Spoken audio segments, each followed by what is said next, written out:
97% of men over 50 miss the exact moment a woman begins to flirt with them. They miss it not because they are blind, not because they are slow, and certainly not because they are out of touch. They miss it because the signals are simply no longer what they were decades ago. If you are waiting for a woman to grab your arm and giggle like a teenager, or to look you in the eye and boldly say, "I like you," you are going to be waiting a long time. She isn't going to bluntly invite you out for drinks. Instead, she is going to ask a question. A soft question. A casual question. One that sounds completely harmless on the surface, but quietly opens a door. And here is the hard truth.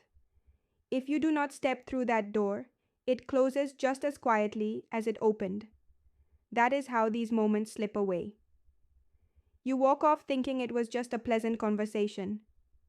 She walks away thinking, well, I guess he's not interested.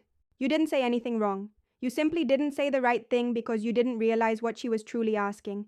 That is exactly what this video is about. We are going to decode these moments, these quiet questions that don't sound romantic at all. They show up as sideways glances, offhand remarks, and curious little probes that women use when they want to test the waters without diving in first. Over the next few minutes, I am going to walk you through the subtle questions women ask when they are interested, but too careful, too respectful, or too uncertain to say it directly. By the end of this video, you will understand what she is really asking, why it matters, and how to answer in a way that shows you are still in the game. Not chasing, not desperate, just present, grounded, and fully yourself. Because here is the reality. After 50, most men don't need to try harder, they just need to notice more. Let's get started. Question 1. The age test, tone, analytical but conversational. Let's talk about the first question. It sounds innocent, but it is one of the biggest tests she will ever put in front of you. She asks, "How old are you really?" It sounds playful, almost lighthearted. But when a woman looks you in the eye, asks, "How old are you?" and adds that small word, "really?"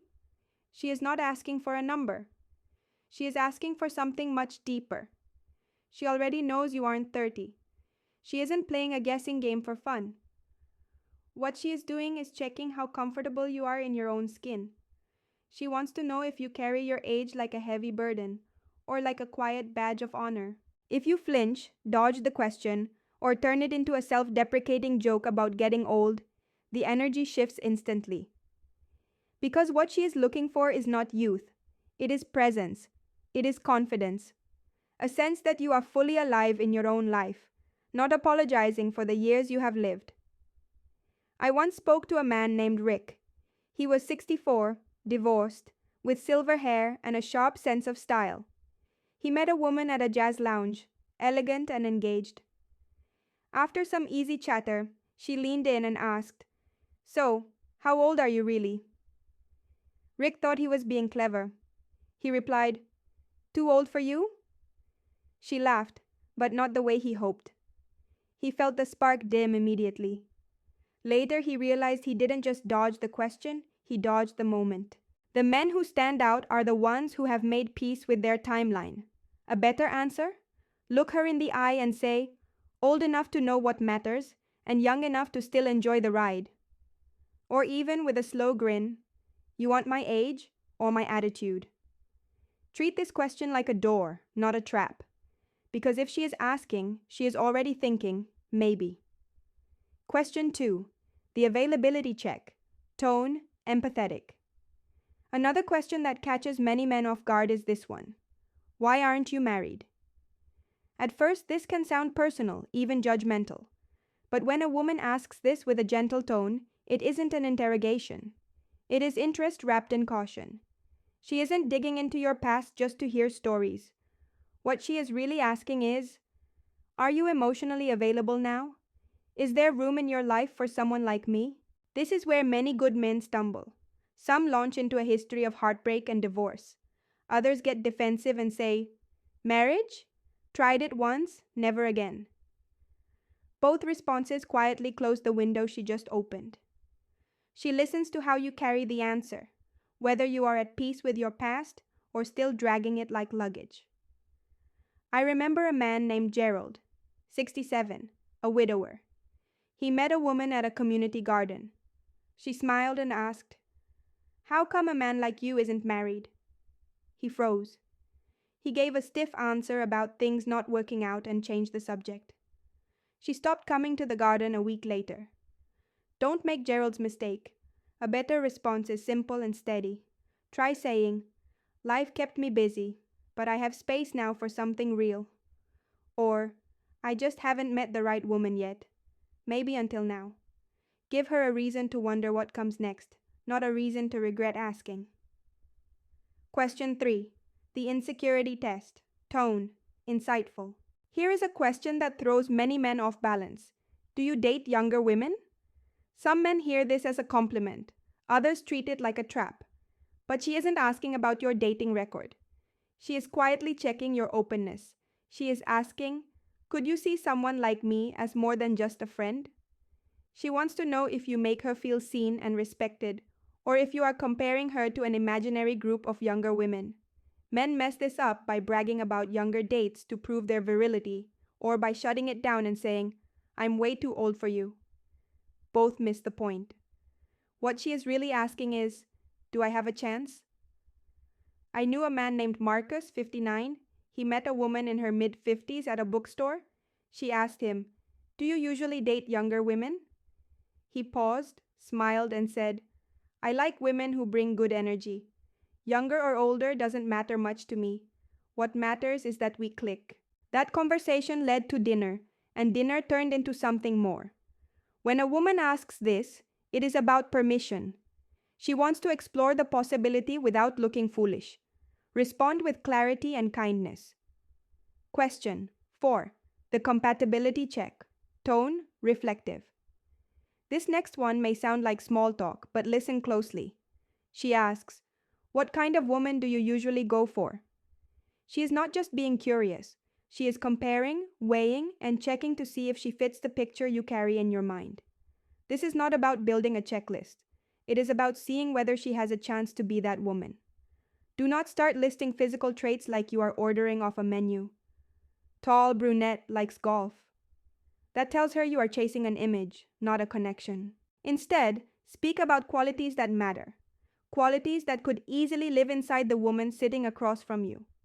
Say something like, "I like women who are thoughtful, curious, and able to laugh even when the day is hard." See how that works? If she feels drawn to you, she will recognize those traits in herself. Elliot, a 62-year-old retired firefighter, was asked this by a woman while volunteering. He told her, "I guess I like someone calm, someone who makes a place feel peaceful just by being there." Later, she smiled at him and said, "I was hoping I was your type." Answer with presence, not performance, and you create space for attraction to grow naturally. Question 5. The chemistry test. Tone, playful but grounded. When a woman asks, "Are you always this charming?" it usually comes with a smile or a soft laugh. This is one of those rare moments when attraction rises right to the surface. She is acknowledging the spark, and she is testing how you handle it. She is asking, can you stay present without dropping the moment? Can you accept warmth without hiding behind humor? Many men deflect here. "Oh, only on Tuesdays," they joke. And just like that, the spark fades. A better response stays light but grounded. Try saying, "Only when I'm around someone who brings it out in me." Or, "I save it for moments that matter." Alan, 68, was asked this at a dinner party. He looked at the woman and said, "That depends. Are you always this curious, or am I just lucky?" He said she held his gaze a little longer after that. The look said, "Now we're getting somewhere. Your role here is not to impress. It is simply to receive the moment without shrinking away from it." Question 6. The lifestyle check. Tone, serious and direct. Then there is the question, why don't you have a girlfriend? She is no longer just talking. She is wondering if there is room in your life for someone like her. She isn't asking about your schedule. She is asking if you are emotionally open. Don't say, I'm set in my ways, or relationships are too much trouble. That tells her the door is locked. The best answer leaves space for possibility. I've been waiting for something that feels real. Or, I took my time, but I'm still open to being surprised. William 71 replied to this question by saying, I spent time learning how to be a better man. Now I'm ready for a better kind of love. Her eyes never left his face. Women later in life are just as afraid of rejection as men. How you answer tells her whether it is safe to go deeper. Question 7. The vulnerable confession. Tone, soft, sincere, climactic. And finally, the bravest question of all. Would you ever date someone like me? This is the closest thing to a confession. She is placing herself in front of you. Even if she smiles, there is vulnerability underneath. Many men freeze here. They go neutral or change the subject because they are shocked. And she pulls back feeling exposed. The best answer is not clever. It is honest. I'd be lucky too. Then stop talking. Let that sink in. Charlie, 66, was asked this on a walk at sunset. He paused and said, Yes, I already am in my mind. She took his hand and didn't let go. Tone. Motivational, conclusive. These questions are not casual. They are openings. They are quiet doors being unlocked in the middle of ordinary conversations. The real question is never simply what she asks you. The real question is whether you choose to step forward when the moment arrives.